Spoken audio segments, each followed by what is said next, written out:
And sticking with LinkedIn and things changing, another subject that we spoke about a few weeks ago, I think it was the same episode, was LinkedIn trying some gamification, trying to have the some playable games right there just in LinkedIn, so that when you're in feed, giving you that, hopefully that reason to log in every day if you haven't had it already or whatever. But yes, any gamification use? Has there been any further rollout of that feature?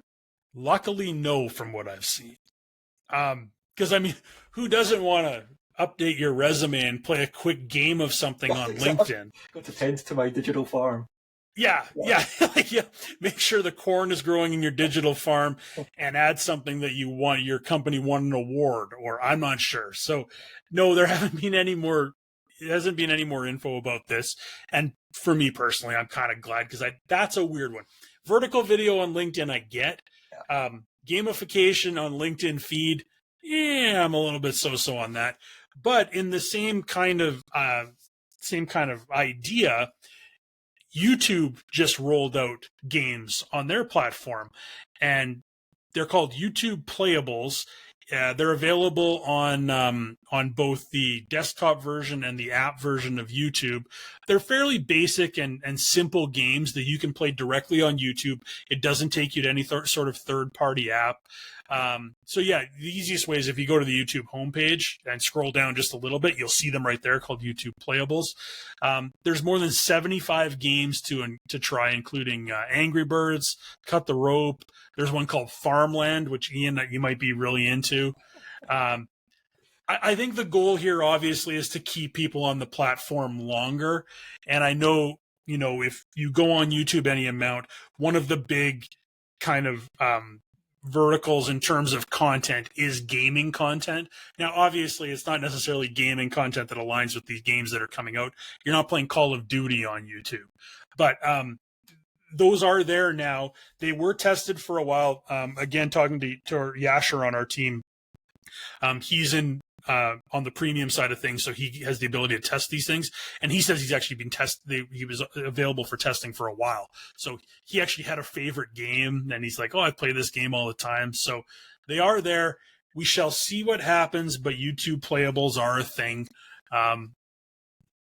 What are the implications of it when it comes to marketing? Probably absolutely nothing outside of you might play a game when you go to YouTube. But hey, you know what? In YouTube's world, if you stay on the platform for just a couple more minutes, they won. Absolutely, yeah. I think that's very interesting, because I think, was Netflix the first one to sort of try and bridge that gap between your streaming service? Everyone thinks of you as a streaming service. It's where you go to get to stream entertainment in video format. But then a while ago, they did try to add some games as well, I think. And it's interesting that now YouTube is trying something similar, because, like you say, it is all about the more time the user spends on that platform or that channel, the more dollars that the company gets. So yeah, it's interesting. Might be inclined to then watch a video, something else. Who knows? But I know, Ian, on our team, you're the big YouTube guy on our team, and you've mentioned in some of the other episodes.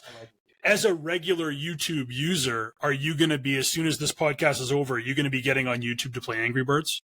I don't know. The thing is, I haven't actually noticed the games. Although I'm in YouTube a lot, it's something I do on the computer and sometimes on the TV, more so than on my phone. So it hasn't been jumping out to me that the games have been available. But I certainly, after this episode, I'm going to take a look and see if I can see those games and see what's available, and just for interest, because I do find it interesting what we're talking about here. Yeah, go on the homepage and scroll down a little bit. Okay. I haven't really looked for them on my phone as much, but definitely on the desktop version, you just scroll down below a couple of videos and they appear right there. So there you go. You can play some games.